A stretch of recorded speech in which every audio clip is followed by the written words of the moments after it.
नमस्कार दोस्तों, मैं संजीत कुमार आप सभी का अपने परिवार एसके स्टडी पावर में आप सभी लोगों का हार्दिक स्वागत एवं अभिनंदन करता हूं।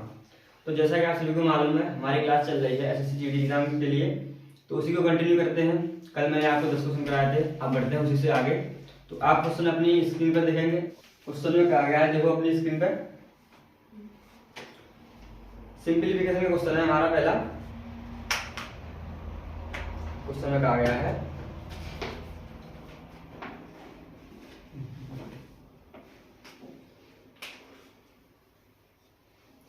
कोष्टक 4/5 प्लस 5/, भाग 5/8 और आगे दिया गया है -7/5 प्लस 2/15 प्लस 2/15 का कोष्टक में 3/2 भाग 4/5 का मान क्या होगा। तो देखो ये है सरलीकरण का क्वेश्चन।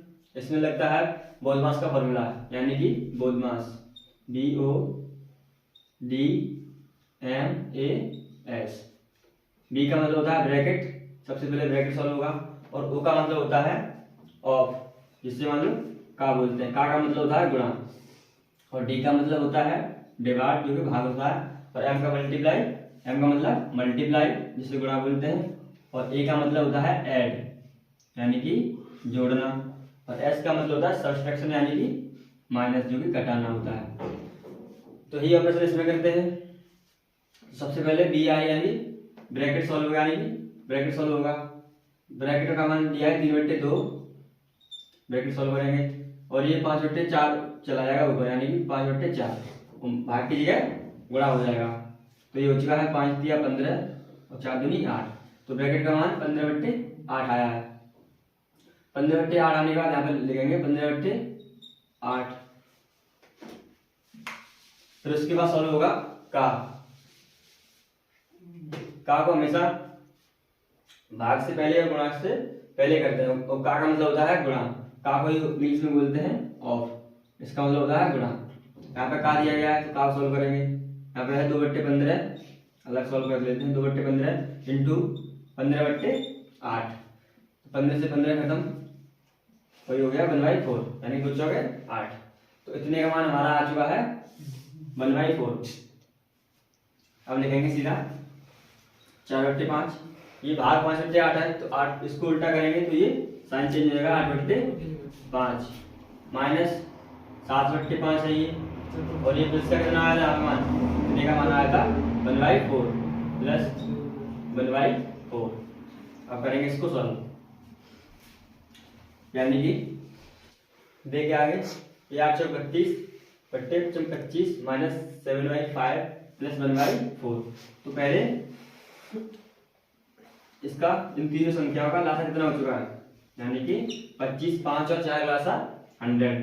कोई ऐसी संख्या जो इन सभी से कट जाए, यानी 25 से, 5 से और 4 से पूरी भाग हो जाए, इस संख्या लिखेंगे नीचे, यानी कि हर में 25 में 100 का भाग देंगे 4 बार, 4 का ऊपर मल्टीप्लाई करेंगे 32 में, तो कितना आएगा 128। 32 हो गए 128 माइनस 5 का 100 में भाग देंगे 20 बार, 20 का 7 में मल्टीप्लाई 140 प्लस 4 का भाग देंगे 100 में कितने बार जाएगा 25 बार, ऊपर तो एक है 25 में 25। अब ये है प्लस प्लस के, इनको पहले जोड़ेंगे। तो देखो 128 और 25 कितना हो गया, 8 5 तेरे 3, हाथ से लेके 2 1 3 2 5 और 1 माइनस बचा 140/100। तो ये आ चुका है 117 बनने से 140 जाएगा, कितना बचेगा 13/100। तो ये हमारा इस क्वेश्चन का जो ऑप्शन नंबर दिया गया आपको ए, ये ऑप्शन नंबर आपका राइट आंसर हो जाएगा। अब बढ़ते हैं नेक्स्ट क्वेश्चन पर, आप इसको नोट कर लें। अगला क्वेश्चन दिया गया है, देखिए ध्यान से इसको।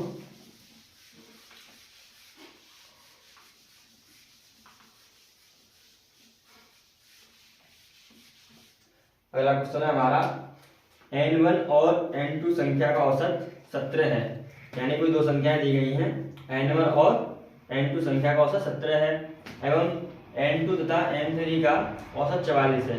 n3 तथा n1 का अंतर पूछा है, अंतर क्या होगा, यानी कि कोई दो संख्या दी गई है n1 और n2, n1 और n2 का औसत 17 है, यानी इनका जो औसत है, औसत कैसे निकालते हैं, जो भी संख्या होती है उसका योग ऊपर लिखते हैं, नंबर ऑफ संख्याएं नीचे लिखते हैं। दो संख्याएं तो नंबर ऑफ संख्या के दो, तो औसत निकल के आएगा, जो कि क्वेश्चन में दिया गया हमारा 17 बराबर में 17 किया। और आगे कहा गया कि n2 तथा n3 का औसत 44 है। इसी क्वेश्चन में आगे कहा गया है n2 प्लस n3 है ना, n2 प्लस n3 का औसत जो है, इसमें भी दो संख्या है, दो से भाग देंगे, इसका औसत दिया गया है आपको 44। क्वेश्चन में पूछा है कि n3 तथा n1 का डिफरेंस क्या होगा, यानी अंतर क्या होगा। सबसे पहले इसको सॉल्व करके लिखेंगे, यानी कि n1 प्लस n2 बराबर आज का 17 दूनी 34, का मल्टीप्लाई इधर जाएगा, 17 दूनी 34 हो जाएगा। अब इसको ऐसे इसी तरीके से इसको लिखते हैं कि n2 प्लस n3 बराबर 44 दूनी 88, यानी कि 88। अब पूछा है कि n3 और n1 का डिफरेंस, तो ये समीकरण मान लो 1, ये मान लो 2, n2 दोनों में कॉमन है, तो यह बड़ी वैल्यू है, तो इसमें से इसको घटा दें, क्योंकि n3 माइनस n1 का डिफरेंस पूछा है, n3 और n-1 का। तो लिखेंगे समीकरण 2 में से एक को घटाने, यानी समीकरण 2 में से एक को घटा दिया है, तभी हमको n3 माइनस n1 का डिफरेंस मिलेगा। तो देखो समीकरण 2 कितना है, n2 प्लस n3, इसको घटाना है माइनस n1, और ये माइनस अंदर जाएगा तो वो भी माइनस का हो जाएगा, यानी कि n2 बराबर 88 माइनस 34। तो देखो यहाँ पे n2 से n2 से कट जाएगा, ये बचा n3 माइनस n1, जो यही हमको क्वेश्चन में पूछा है। तो 88 में से 34 गए, 8 में से 4 गए 4, और 8 में 3 गए 5। तो ये हमारा डिफरेंस, जो कि ऑप्शन नंबर आपको दिया गया है, ऑप्शन नंबर सी। सबसे पहले हमने क्वेश्चन में कहा गया था n1 तथा n2 का जो है आपको औसत दिया गया था, उसका योग निकाला, यानी n1 प्लस n2 का औसत योग हो जाएगा 34। यदि औसत 17 है तो उसका योग हो जाएगा 34, इन्हीं दो संख्या है ना, दो का मल्टीप्लाई किया, इसी प्रकार आगे किया, और n2 प्लस n3 का दिया गया था 44, उसका मल्टीप्लाई करके आगे लिखा 88, यानी n2 प्लस n3 का जो योग है वो है 88। हमने डिफरेंस पूछा था n3 और n1 का, तो हमने यहाँ से इसको समीकरण माना, इसमें 2 में से हमने 1 को घटाया, यानी कि ये बड़ी वैल्यू 88 में 34 जाएंगे तो आपका बचेगा 54। तो यही हमको सर मिलता। अब बढ़ते हैं अगले क्वेश्चन पर। दोस्तों वीडियो को लाइक जरूर कर दिया करें, अपने दोस्तों के साथ शेयर भी कीजिए। अब बढ़ते हैं नेक्स्ट क्वेश्चन, अगला क्वेश्चन देखें। क्वेश्चन में कहा गया है, यह है अनुपात का क्वेश्चन, यदि 2a बराबर 3b बराबर 7c, यदि 2a बराबर 3b बराबर 7c है, तो पूछा a अनुपात b अनुपात c का अनुपात क्या होगा, यानी कि यदि एक क्वेश्चन दिया गया तो इसका अनुपात पूछा a अनुपात b अनुपात c बराबर क्या होगा। तो हमेशा इस तरीके क्वेश्चन को करने के लिए हमेशा ये ट्रिक आजमाइए, यानी a2a बराबर 3b बराबर 7c दिया गया है। सबसे पहले इसका लिखेंगे a अनुपात b अनुपात c, क्योंकि हमें इसी का मान क्वेश्चन में पूछा है। तो मान लीजिए 2 मल्टीप्लाई में इसको बट्टे में लिखेंगे, यानी कि रिवर्स करके 1/2। इसी प्रकार इसका लिखेंगे 1/3, इसी प्रकार इसको लिखेंगे 1/7। जो भी वैल्यू जो मल्टीपल होती है इसको भाग में लिख के इनवर्स में लिख देते हैं, है ना। अब इन दोनों संख्याओं का, तीनों संख्याओं का एलसीएम क्या होगा, 3 6 और 7 42, यानी कि इसका एलसीएम होगा 42 से हमने मतलब मल्टीप्लाई किया है, तो ये कितना आ जाएगा 21, यानी अंदर जाएगा 2 बार, इससे 21 कटेगा, और ये 14 42 और इधर 7 6 42। तो ये रेशियो हमारा a अनुपात बी अनुपात सी का आया है, जो कि ऑप्शन नंबर आपको दे रखा है ए में। ऑप्शन नंबर ए यहाँ पे हमारा राइट आंसर हो जाएगा। सबसे पहले दिया गया था क्वेश्चन में हमको 2a बराबर 3b बराबर 7c। क्वेश्चन में पूछा है a अनुपात b अनुपात c का मान।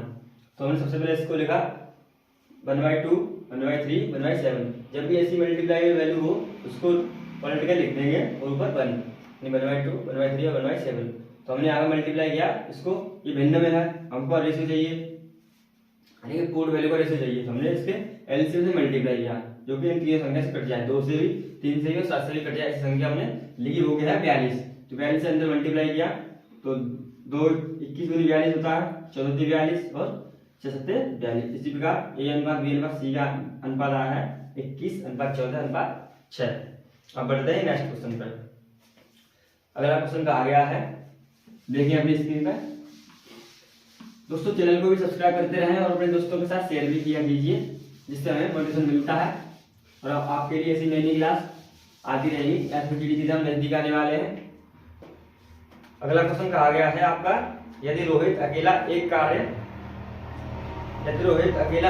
का 1/4 32 दिन में पूरा कर सकता है, यानी रोहित है जो अकेला एक कार्य का 1/4 यानी कि 1/4, 1/4 होता है 1/4, ये कार्य कर रहा है 32 दिन में, यानी कोई भी कार्य वाला संपूर्ण कार्य उसका 1/4 जो है उसको रोहित को कार्य करने में 32 दिन लग रहे हैं 1/4 को पूरा करने के लिए।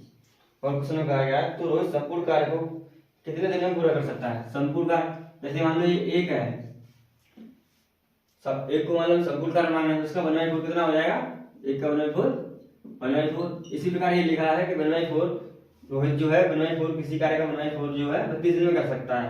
तो पूछा है संपूर्ण कार्य यानी कि एक का मान, संपूर्ण कार्य हमने एक माना, संपूर्ण कार्य मतलब एक, तो 32 और 4 जाएगा उधर मल्टीपल क्योंकि इधर भाग में है, तो 32 जो कितना होता है 4 दिन 8 4 दिया 12, यानी 128 दिन लगेंगे उसको संपूर्ण कार्य करने में।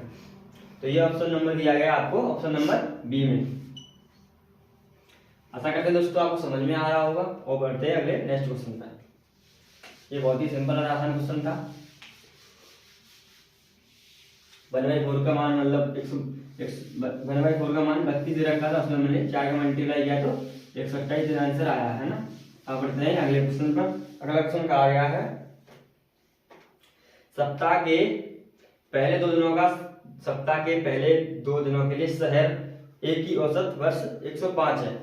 सप्ताह में टोटल दिन कितने होते हैं 7 है ना, 1 2 3 4 5 6 7, यानी कि संडे मंडे और ट्यूसडे वेडनेसडे और थर्सडे और फ्राइडे और सैटरडे है ना, सैटरडे।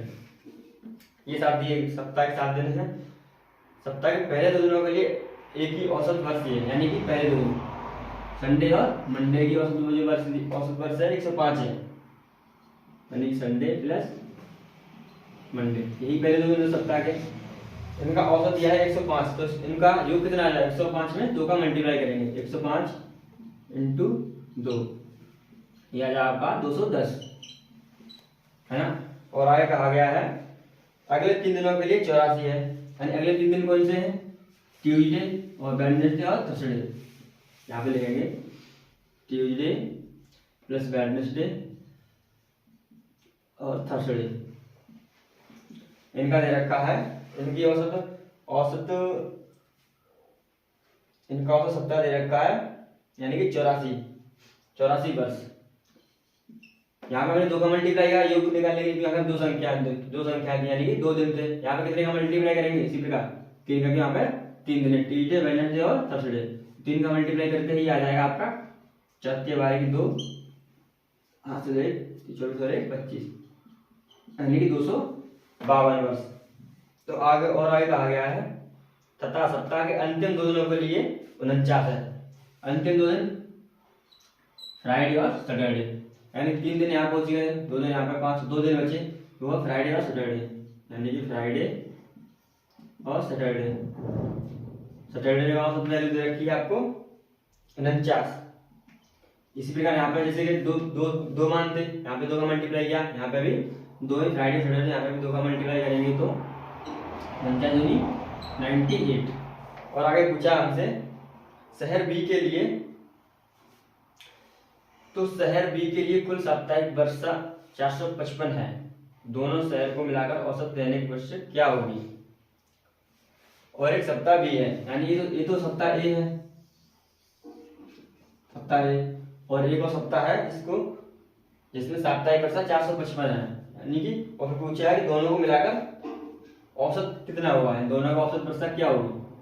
तो इनकी तो आ चुकी है आपको 2 दिन यहाँ पे, 3 दिन यहाँ पे और 2 दिन यहाँ पे, यानी कि 2 3 5 2 7, 7 का मान 7 दिन होते हैं, इनकी योग कर लेंगे सबसे पहले 8 2 10 है ना, और एक बचा 1 2 5 7 7 9 16, 16 की 6 यहाँ से 1 2 1 3 2 5, तो सप्ताह ए का जो औसत वर्षा आई है वो 560 आई है। और क्वेश्चन में आगे दे रखा है बी की वर्षा दे रखी है 455, बी की वर्षा दे रखी है 455, और क्वेश्चन में इन दोनों का औसत पूछा है, तो औसत निकालने के लिए इन दोनों का सम करेंगे, यानी कि 5 और 6 बच गया, कि कहाँ से ले 5 1 6 6 4 10, यानी 1 या 15।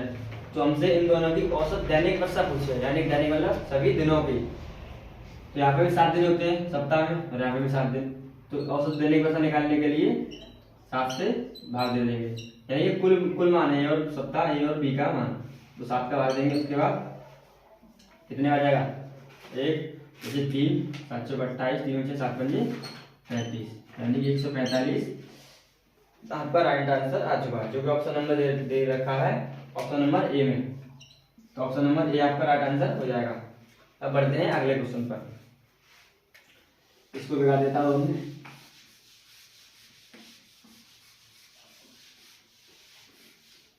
अगला क्वेश्चन देखिए अपनी स्क्रीन पर ध्यान से। अगला क्वेश्चन कहा गया है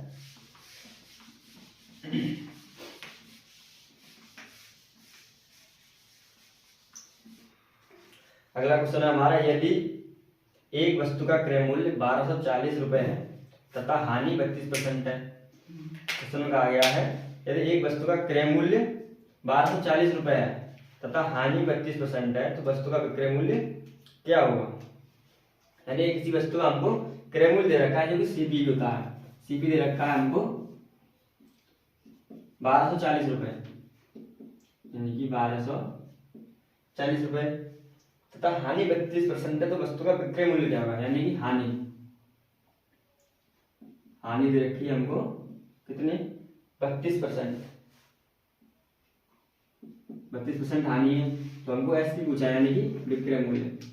मान लो कोई वस्तु थी हमारी 1240 रुपए की, यदि हम उसको मतलब 32% वो हानि पे बेची गई है, तो वह मूल्य क्या होगा, मतलब सेलिंग प्राइस क्या होगा इस पे बेची गई है, 32% का मतलब हानि हुई है, फिर 1240 लिखा, 32% इसका निकालेंगे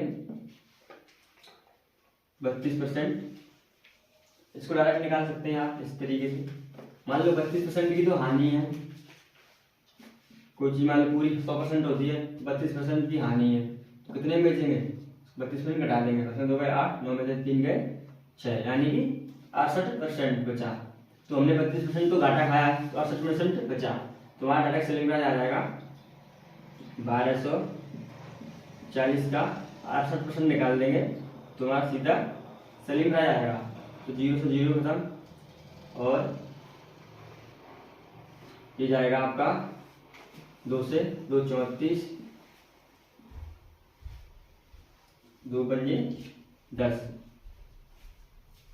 तो 34 2 पंजे 10, और यहाँ पे 34, और इसको काटो मत, इसी तरीके से लिख लो आसानी होगी, 1240 इंटू 68% बट्टे 100, 0 तो 0 काट दो, इधर मल्टीप्लाई कर लो 124 में 68 का, तो 8 4 32 की 2 हासिल 3, 8 9 16 16 3 19 की 9 हासिल 1, 8 1 8 और 8 1 9 इंटू 24 की 4 हासिल 2 और 24 24 की 4 हासिल 2, 6 2 12 12 2 14 की 4 हासिल 1, 6 6 और 1 7, तो 2 9 13 की 3 हासिल 1, 9 10 14 की 4 हासिल 1 7 1 8, तो यह आया हमारा 8 4 3 2 और बट्टे में 10, जो कि ये है 10 बचा है, तो उसको लिख देंगे 0 एक बार काउंटर लगा देंगे 403.2 रुपये। यदि मान लो कोई वस्तु हमारी इतने रुपए में खरीदी गई है और उस पर 32% की हानि हुई है तो उसको 68% में बेचा हुआ, तो ये सेलिंग प्राइस का माना है 843.20 जो कि ऑप्शन नंबर दे रखा है आपको सी में। सी ऑप्शन नंबर आपका राइट आंसर हो जाएगा। अब बढ़ते हैं अगले क्वेश्चन पर। अब इसको बिगाड़ देता हूँ। दोस्तों वीडियो को लाइक भी करते रहें, कमेंट भी किया कीजिए और अपने दोस्तों के साथ शेयर भी करें। अब बढ़ते हैं अगले क्वेश्चन पे। आशा करते हैं आपको वीडियो अच्छी लगी होगी, समझ में आ रहा होगा। अब बढ़ते हैं अगले क्वेश्चन पर। पहला क्वेश्चन दिया गया है, एक शंकु का क्वेश्चन है हमारा।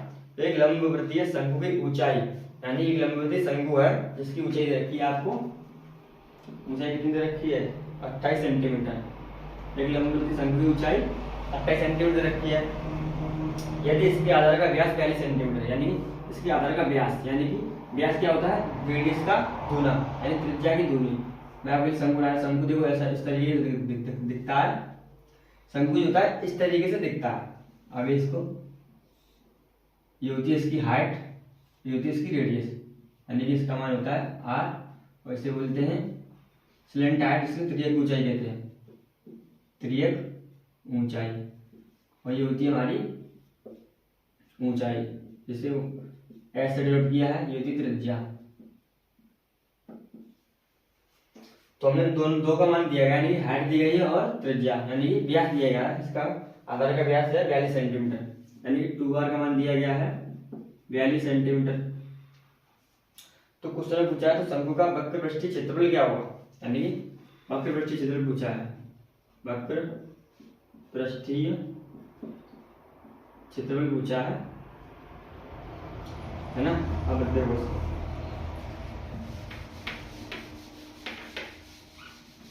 शंकु का वक्र पृष्ठीय क्षेत्रफल होता है क्या है वैसे, वो होता है आपका पाई आर एल। ये फॉर्मूला होता है इसका वक्र पृष्ठीय क्षेत्रफल निकालने का, पाई आर एल। तो आप किस किस की वैल्यू दी है, किसकी वैल्यू और चाहिए। पाई का तो मान आप सभी लोग जानते होंगे, पाई का मान होता है 22/7 और आर का मान यहाँ से निकल आएगा। 2r बराबर 42 सेंटीमीटर है तो r बराबर 21 सेंटीमीटर हो जाएगा। हमको चाहिए एल की वैल्यू, जो कि त्रिक ऊंचाई होती है। त्रिक ऊंचाई निकालने के लिए सबसे पहले यहाँ पे लिखेंगे आर हमको दी गई है 21 सेंटीमीटर और एच दी गई है 28 सेंटीमीटर, और एल का मान मतलब हमको निकालना है यहाँ पे पुट करने के लिए। ये हो जाता है 90 डिग्री कोण बनता है, यहाँ पे ट्रिपलेट बनता है। इसको आप ध्यान से देखेंगे,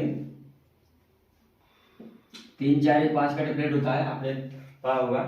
तो यहाँ पे ये 7 का मल्टीपल दिख रहे हैं आपको दोनों, 7 चौक 28 7 या 21। यहाँ पे 7 का गुणा किया गया है जो आया 7 या 21, 7 चौक 28 और 7 पंजे 35। अगर यहाँ पे हम 35 लिख दें तो ये ट्रिपलेट करेक्ट बैठेगा। यहाँ पे 35 लिख सकते हैं क्योंकि यहाँ पे 7 के मल्टीपल में कितनी भी बना सकते हैं आप, 3 4 5 का ये बहुत पॉपुलर ही ट्रिपलेट है, जिसमें आप किसी का भी मल्टीप्लाई करेंगे और आगे तक बढ़ा सकते हैं। 3 में 3 4 5 में 3 का 6 का भी बना सकते हैं, 7 का 8 का 9 का भी, मतलब जैसी आपको वैल्यू चाहिए। यहाँ पे 7 का गुणा किया गया तो वैल्यू आई है, कर्ल आ चुका है यहाँ पे 35, जो कि इसकी शंकु की स्लेंट हाइट है। तो वैल्यू का मान आ चुका है हमारा 35 सेंटीमीटर। अब रख देंगे इस फॉर्मूले में, जो कि वक्र पृष्ठीय क्षेत्रफल है, इसी का ये फॉर्मूला है, इसमें रखते हैं तो ये आ जाएगा 22/7, जो पाई का मान 22/7 होता है और रेडियस का मान 21 सेंटीमीटर है, जो हमने निकाला है। 2r का मान 42 सेंटीमीटर, तो रेडियस का मान 21 सेंटीमीटर आ जाएगा, और एल का मान अभी निकाला है जो कि है 35 सेंटीमीटर। अब इसको काट देंगे, 7 या 21, 22 क्या होता है 66, 66 इंटू 35, तो 6 पंजे 30, यूनिट डिजिट आएगी आपकी 0। तो यूनिट डिजिट 0 किस ऑप्शन में दे रखी है, ये तो सभी यूनिट डिजिट 0 है, यानी ऑप्शन में ऐसे डायरेक्ट नहीं लगा सकते, मल्टीप्लाई करेंगे 35 का 66 में, 5 की 30 की 0, हासिल 3, 56 30 होती 33, 3 से 18 की 8, हासिल 1, 6 18 19, यानी कि 0 8 3 11 1, हासिल 1, 3 4 4 9 13 3, हासिल 1 और 1 2, यानी कि 2310 किसी ऑप्शन में है, वो ऑप्शन नंबर आपको दे रखा है ए में, यानी कि 2310 आएगा इसका सेंटीमीटर स्क्वायर, क्योंकि क्षेत्रफल दे रखा है आपको ऑप्शन नंबर ए में। तो सबसे पहले हमको इस क्वेश्चन में दी गई थी ऊंचाई, एक वक्र उसकी शंकु की ऊंचाई दी गई थी और 2r का मान दिया गया था 42 सेंटीमीटर, उससे हमने निकाला r का मान। हमसे पूछा था वक्रपृष्ठीय क्षेत्रफल क्या होगा, तो वक्रपृष्ठीय क्षेत्र का सूत्र होता है वो होता है आपका पाई आर एल। तो यहाँ पे हमने एल का मान निकाला, ट्रिपलेट बनाकर 35 जो कि निकल के आया है इस फॉर्मूला में, सभी वैल्यू को मान पुट किया, उसके आगे सॉल्व किया, जो आया आपका 310। अब बढ़ते हैं अगले क्वेश्चन पर। अगला क्वेश्चन है हमारा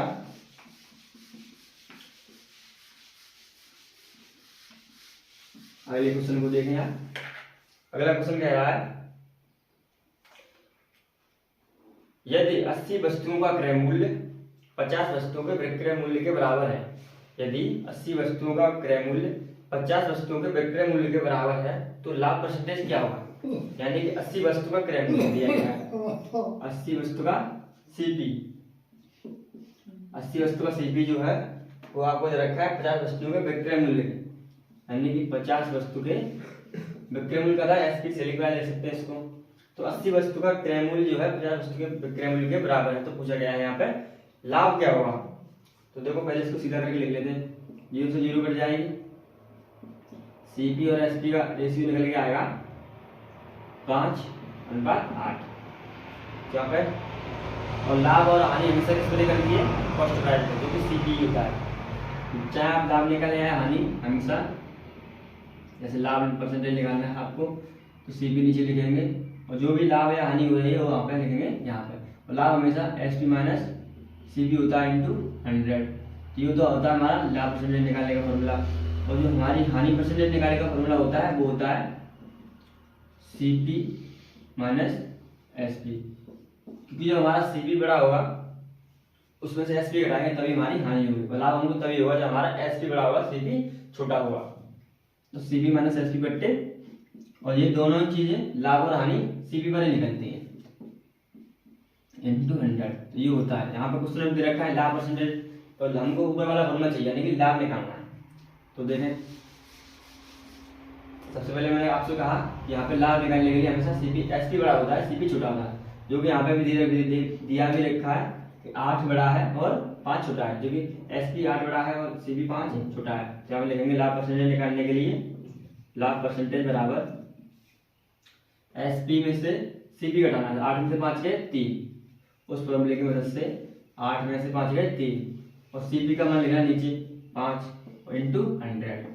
तो ये आपका लाभ परसेंटेज निकल कर आएगी, जो हो चुका है 5:20, जो कि हो चुका है 20×60, यानी 60% हमको प्रॉफिट हुआ है। यदि 80 वस्तु का क्रय मूल्य 50 वस्तुओं के विक्रय मूल्य के बराबर है तो यहाँ पे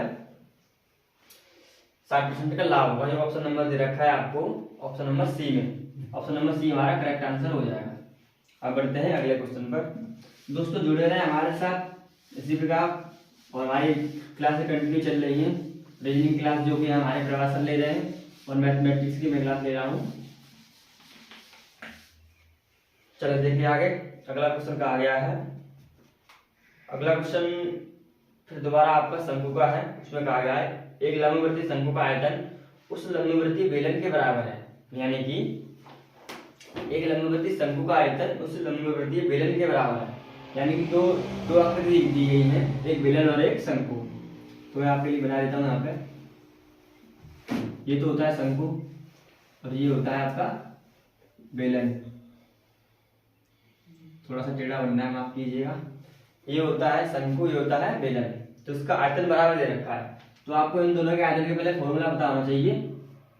शंकु के आयतन का फॉर्मूला मैं यहाँ पे लिख देता हूँ, शंकु का आयतन, शंकु का आयतन बराबर दे रखा है बेलन के आयतन के, बेलन का आयतन, इन दोनों का मान बराबर दे रखा है क्वेश्चन में। तो इसका शंकु का आयतन कितना होता है 1/3 पाई आर स्क्वायर एच, और बेलन का आयतन होता है पाई आर स्क्वायर एच। बढ़ेंगे आगे,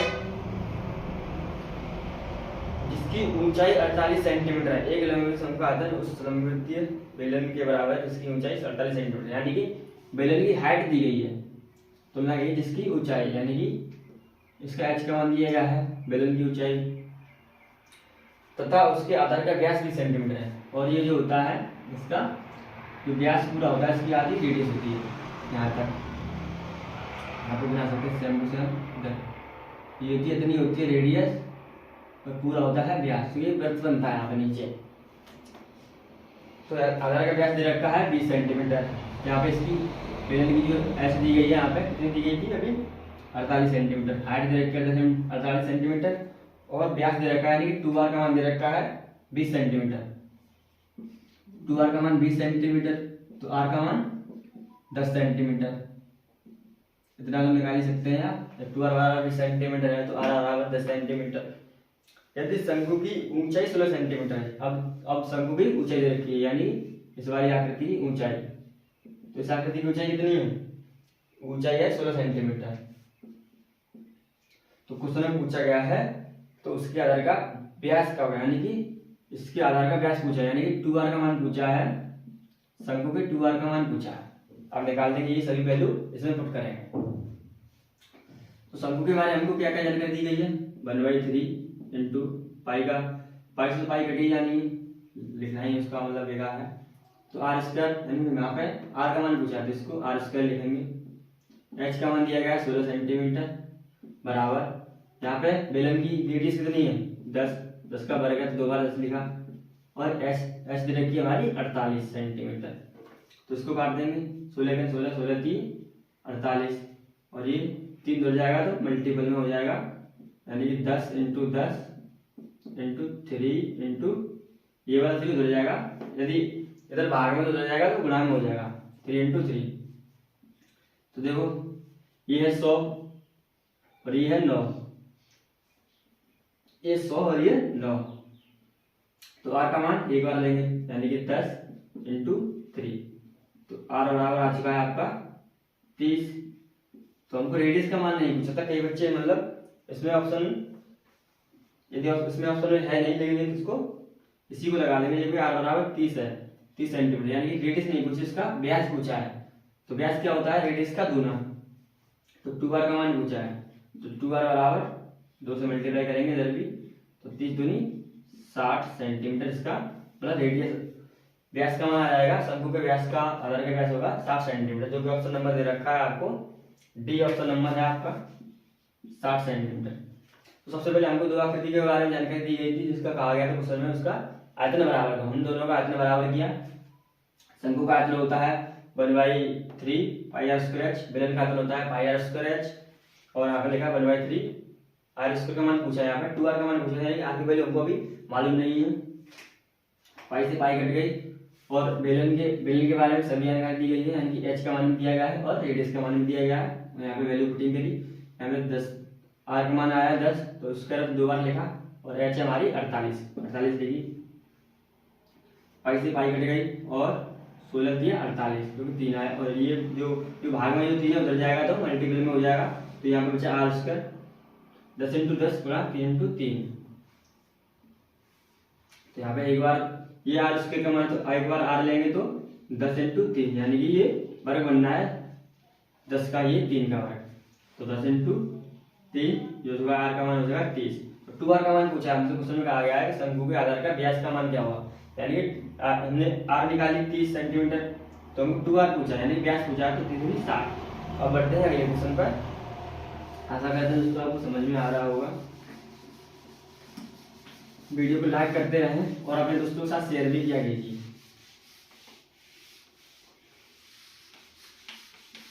अब बढ़ते हैं नेक्स्ट क्वेश्चन पर। अगला क्वेश्चन देखेंगे। अगला क्वेश्चन है हमारा बोधमास का जो कि दे रखा है आपको बड़ा कोष्टक 5 भाग 1/5 का 25/4 प्लस 20/3 भाग 100/9 का मान क्या होगा। तो अभी मैंने आपको बताया था बोधमास का इसमें फॉर्मूला लगता है। सबसे पहले क्या सॉल्व होगा का यानी भाग जो है का की वैल्यू भाग से ही पहले गुणा से ही पहले सॉल्व होती है। तो हमने लिखा 5 भाग 1/5 का 25/4 4। का मान भी मतलब मल्टीप्लाई होता है, गुणा होता है, जो कि भाग से पहले और गुणा से पहले सॉल्व होता है। यदि यहाँ पर कहूँ किसी जगह आपको गुणा दिया गया होता तो उससे पहले ये सॉल्व होता का, इसको कहते हैं ऑफ इंग्लिश में। लेकिन आपको ऑफ नजर आया या का नजर आया, इसका मतलब होता है गुणा। तो हमने ये लिखा, आगे दिया गया है 20/3 और ये 100/9 है, यानी 100/9। तो इसको उल्टा करेंगे तो ये हो जाएगा आपका 9/100। ये घटेगा 20 पंजे 100, घटेगा 3 से 3 बार, है ना। इसको सॉल्व करेंगे 25/20, यानी 5 भाग 25/20, तो 5 × 4 25 × 1 प्लस ये आ चुका हमारा ऊपर बचा 3, ये है 5। इसको लिखेंगे उल्टा करके 20/25 प्लस 3/5,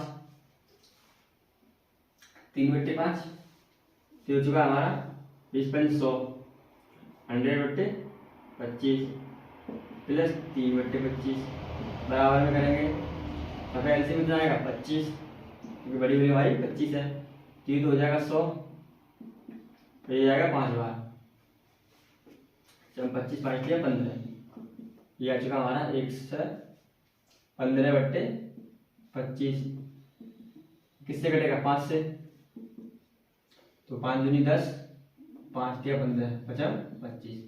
ये आ चुका हमारा 23/25, जो कि ऑप्शन नंबर आपको दे रखा है, ऑप्शन नंबर सी में। तो ऑप्शन नंबर सी हमारा राइट आंसर हो जाएगा 23/25। सबसे पहले आपको ये मान दिया गया था, वैल्यू दी गई है, जो कि बोधमास का इसमें फॉर्मूला लगेगा। तो भाग से पहले और गुणा से पहले यहाँ पे का सॉल्व होगा। का मतलब होता है गुणा। इसको सॉल्व किया 25/4, 25 से 25, 5 × 20, फिर इसको उल्टा करके लिखा 20/25। यहाँ पे इसका मान इतने का मान आया है हमारा 3/5, क्योंकि 20/3 उसके ऊपर भेजेंगे तो 9/100 गुणा हो जाएगा, 3 × 9 20/100। इसको आगे सॉल्व करके 30/5 इसका आंसर आया है। अब बढ़ते हैं अगले क्वेश्चन पर। अगला क्वेश्चन आपके स्क्रीन पर होगा, अपने स्क्रीन पर देखें। अगला क्वेश्चन है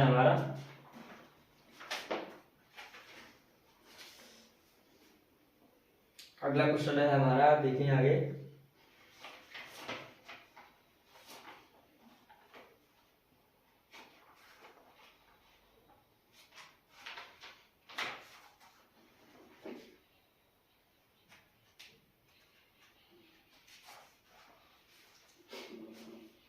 अगला क्वेश्चन देखें, इसको मिटा देता हूँ मैं। दोस्तों क्वेश्चन को नोट करते रहें, जो भी फॉर्मूला आता है क्लास में उसको लिख लिया करें और हमेशा के लिए याद कर लिया करें, जिससे आपको आगे मदद मिलती रहेगी।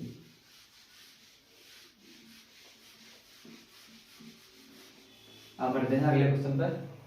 अगला क्वेश्चन कहा गया है,